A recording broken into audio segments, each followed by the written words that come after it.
जय श्री कृष्ण। राधे राधे सभी भक्तों को हमारे YouTube चैनल कृष्ण प्रेम रस धारा में आप सब भक्तों का बहुत बहुत स्वागत है। तो आज हम चर्चा करेंगे मीरा जी की। और मीरा जी का नाम सुनते ही हमारे प्रभु श्री कृष्ण जी भी प्रसन्न हो जाते हैं। और मीरा जी को मैं अपना आदर्श मानती हूँ। मैंने शायद आपको पहले भी कभी बताया होगा कि मीरा जी का प्रेम इतना प्रगाढ़ है कि वाणी गदगद हो जाती है। और कहते हैं ना कि कंठ जो है वो उसका स्वर मतलब स्वर निकलता ही नहीं है। कंठ इतना अविरुद्ध हो जाता है, वाणी इतनी गदगद हो जाती है कि बोलने में भी हम क्या करते हैं कि हमारा ऐसा भाव ही नहीं बन पाता है। और मीरा जी पिछले जन्म की हम वार्ता करते हैं तो मीरा जी पिछले जन्म में एक गोपी ही थी जिनका नाम था माधवी।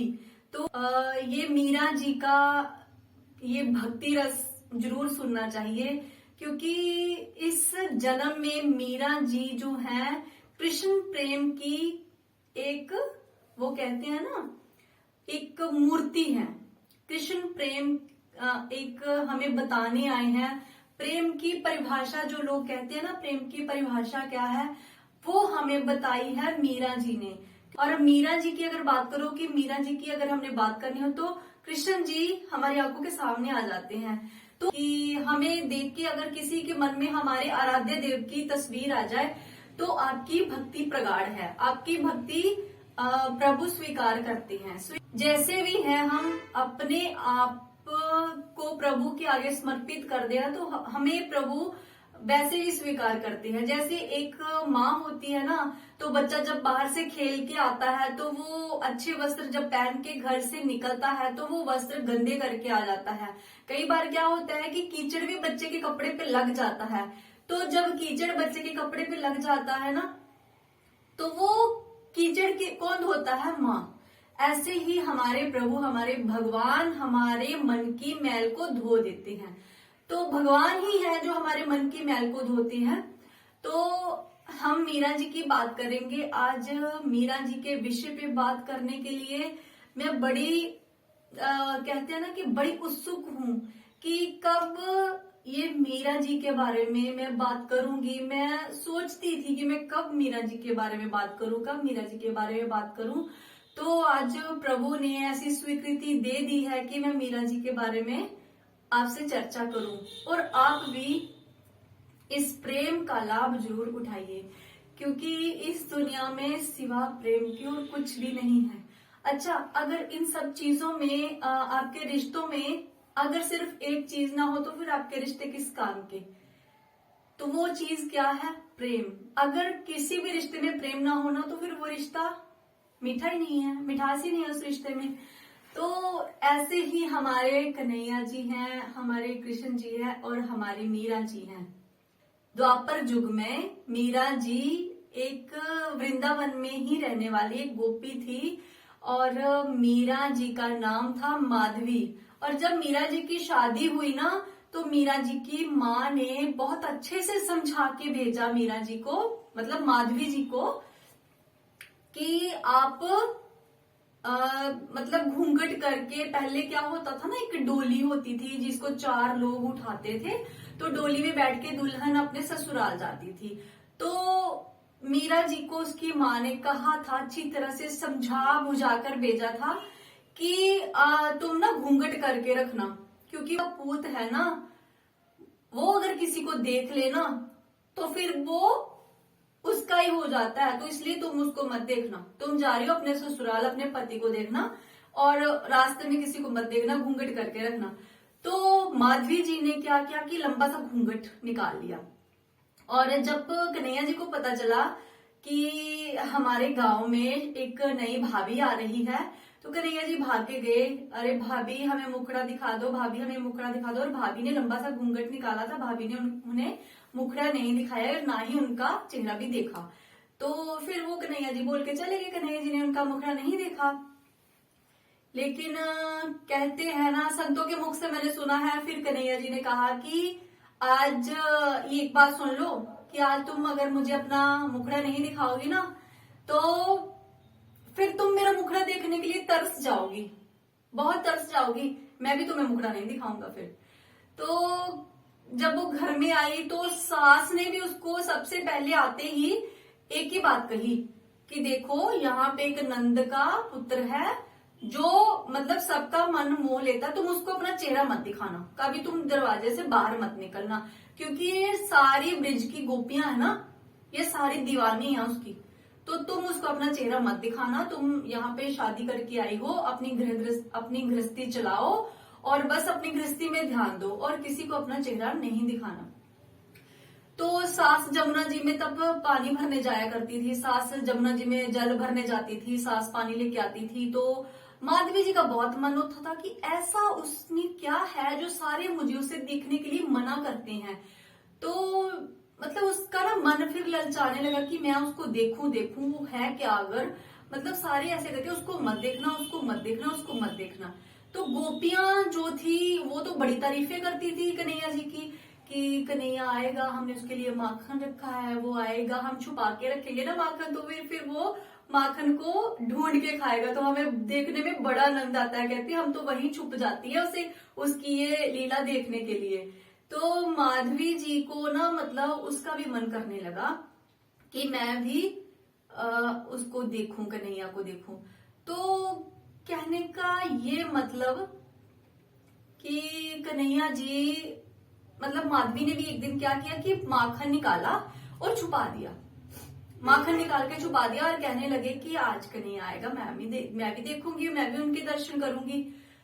तो माधवी जी ने क्या किया कि कन्हैया जी को मतलब माखन निकाल के रख दिया, पर कन्हैया जी नहीं आए। माधवी जी 2-3 दिन ऐसे करती रही लेकिन कन्हैया जी नहीं आए।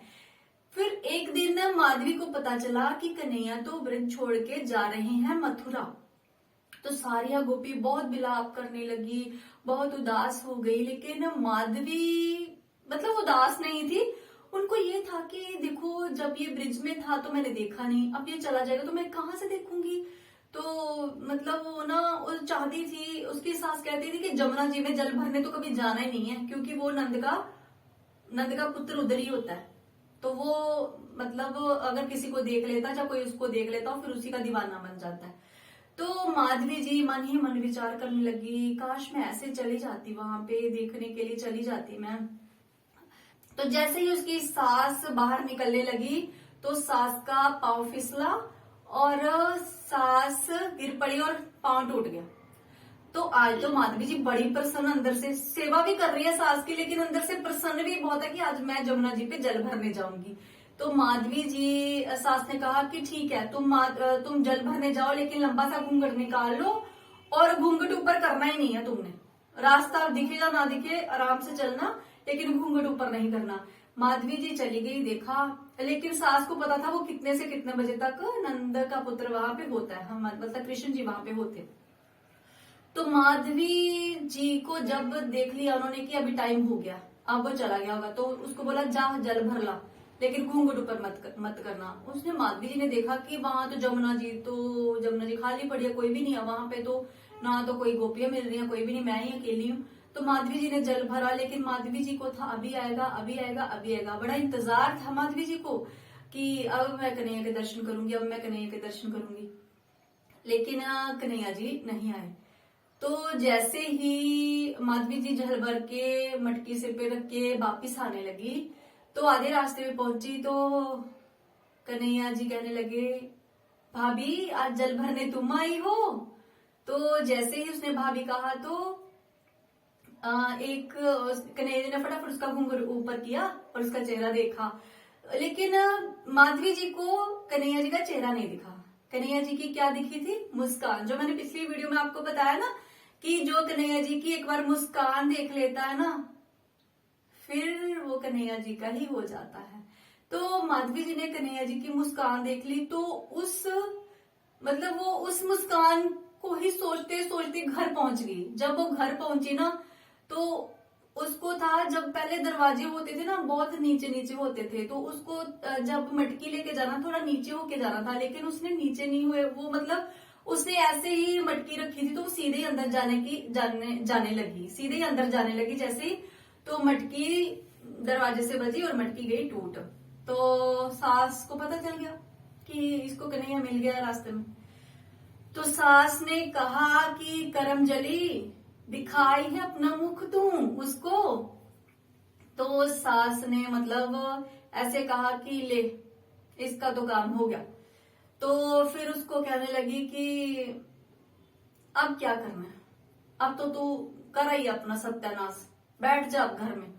तो फिर वो उसको सारी रात नींद नहीं आई माधवी जी को। दूसरे दिन क्या था, कन्हैया जी ने चले जाना था, तो बस उसने छोटी सी एक मुस्कान देख ली थी कन्हैया जी की, और उसके बाद क्या था कि कन्हैया जी चले गए मथुरा। फिर तो वो कभी वृंदावन वापिस ही नहीं आए थे। लेकिन सभी गोपियों के हृदय में वो आज भी बसते हैं। आज भी देखिए, मथुरा तो वो चले गए लेकिन जो उनकी आत्मा है ना, वो वृंदावन में ही वास करती है। इसलिए आज भी प्रभु रास रचाने के लिए निधिवन में रोज आते हैं, रोज आते हैं, हर रोज आते हैं। और देखो, द्वापर से कलयुग तक अभी तक ये क्रम चलता आ रहा है और आगे भी चलेगा। तो फिर माधवी जी एक दिन ऐसे सोचते सोचते ना, भगवान के चिंतन में, मतलब कृष्ण जी के चिंतन में, कि मैंने कन्हैया को नहीं देखा, कन्हैया को नहीं देखा, कब देखूंगी कब देखूंगी। कहते हैं ना, जब मृत्यु शैया पे इंसान पड़ा हो, जो वो सोचता है ना, उसे अगला जन्म वैसा ही मिलता है। तो माधवी जी तो सोच रही थी कृष्ण जी के बारे में, वो ही एक मुस्कान उनकी आंखों के सामने आती थी, और वही मुस्कान सोचते सोचते भगवान का वो चेहरा देखते देखते माधवी जी स्वर्ग से धार गई। और माधवी जी का अगला जन्म जो हुआ वो राम दूधा जी के घर में हुआ। राम दूधा जी मीरा जी के दादा थे, और उनके जो मझले पुत्र थे ना, उनके घर में मीरा जी का हुआ था जन्म। तो मीरा जी जब पैदा हुई थी ना, तो मीरा जी जब पैदा हुई थी तो सुना है हमने संतों से कि मीरा जी के पैदा होते ही ये मतलब घंटियां थालियां खुद ब खुद बजने लगी थी। तो लोगों को आभास हो गया था कि कोई पुण्य आत्मा जन्मी है। तो मिलती हैं आपसे अगली वीडियो में, तब तक के लिए इजाजत दीजिए। जय श्री कृष्णा, राधे राधे।